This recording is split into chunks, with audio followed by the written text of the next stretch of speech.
Good morning to all. आज मैं discuss करने वाला हूँ आपका जो भी लैब वेल में थ्योरी पार्ट होता है उसके बारे में। तो this is your theory part for lab well. ठीक है, आपको क्या क्या प्रिपेयर करके आना है थ्योरी पार्ट में। तो सबसे पहले पॉइंट मैं लिख देता हूँ आपको, जो मैं पॉइंट्स लिख रहा हूँ वो आपको करने हैं। फर्स्ट पॉइंट है आपका ऑब्जेक्टिव।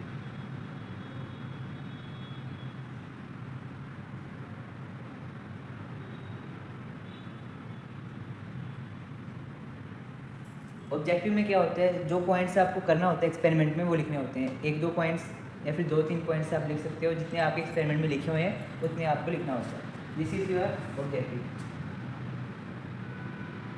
सेकंड पॉइंट में होता है apparatus।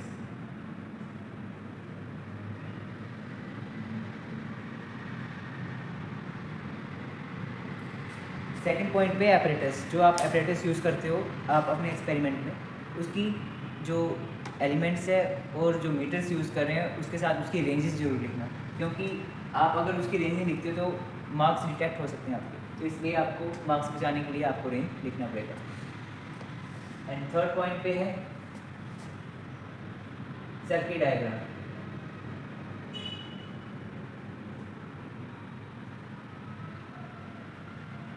ठीक है, अब तुम सर्किट डायग्राम बनाओगे तो सर्किट डायग्राम जो है प्रॉपर स्केल में बनाना ही बेटर रहेगा, क्योंकि आप बीटेक कर रहे हो तो बीटेक में एक सेंस होती है, तो आप जो है स्केल का यूज़ करके अच्छे से प्रॉपर जो है लाइन से आप अपना सर्किट बनाओगे।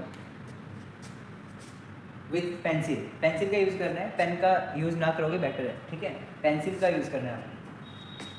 Fourth, theory. ठीक है, अब बच्चे बहुत ज़्यादा टेंशन ले लेते हैं, सर थ्योरी भी करनी है, तो थ्योरी तो करनी पड़ेगी बेटा। थ्योरी नहीं करोगे तो उसके बारे में कैसे एक्सप्लेन कर पाओगे। तो एक्सप्लेन करने के लिए आपको सिर्फ 6-7 लाइन्स लिखनी है। वो आप अपनी तरफ से भी लिख सकते हैं कि हम प्रैक्टिकल में कैसे हम क्या करके आ रहे हैं, तो उसको डिफाइन करने के लिए थोड़ी सी थ्योरी लिखनी पड़ेगी। 5-6 लाइन लिख लेना चाहे, पर लिखना जरूर है उसमें। ठीक है, थ्योरी लिख के आनी है आपको। उसके बाद फिफ्थ पॉइंट पे है फॉर्मूलाज।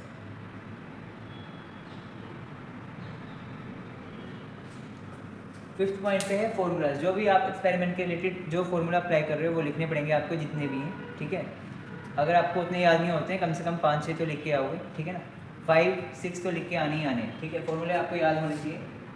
तो 6 है आपका कैलकुलेशन।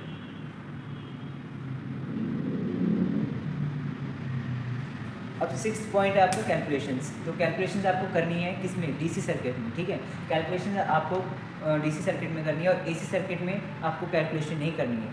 कैलकुलेशन का जो है पार्ट आपको सिर्फ डीसी सर्किट में है। Observation table.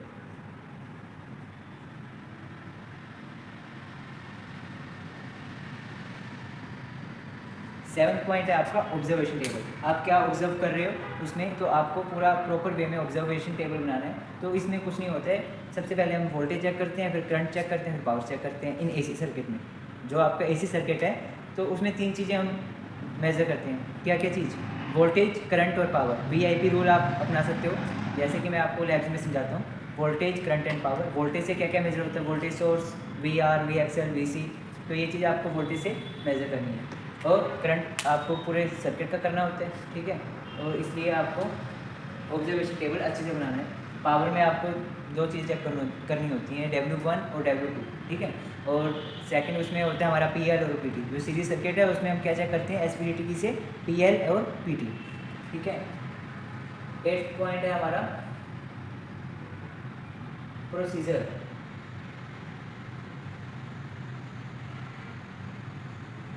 ठीक है, प्रोसीजर लिख सकते हो, अगर नहीं भी लिखते हो कोई बात नहीं, प्रोसीजर का कोई वो नहीं, इंपॉर्टेंट नहीं है।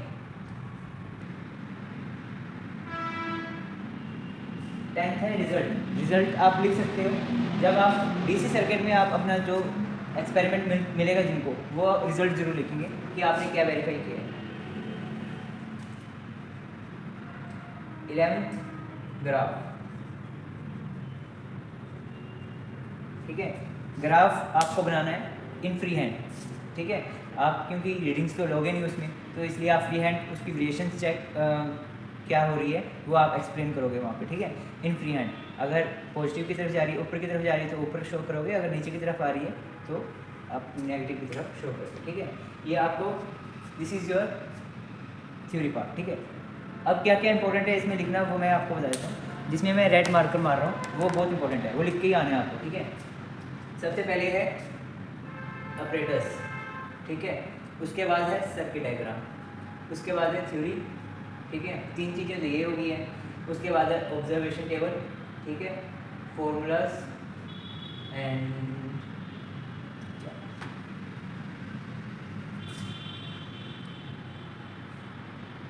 ग्राफ, जिसमें ग्राफ बन रहा है वो उसमें भी आपको ग्राफ बनाना पड़ेगा फ्री हैंड, ठीक है। जो मैंने ये 11 पॉइंट्स लिखे हैं वो तो इंपॉर्टेंट है, but just again this is a very most important points. ये आपका जो है इंपॉर्टेंट मैंने स्टार्स लगा दिए हैं जो इंपॉर्टेंट है, तो आपको लिख के आना है, ठीक है। ये चीज़ आपको याद होनी चाहिए। Thank you so much. ये आज का हमारा वीडियो था।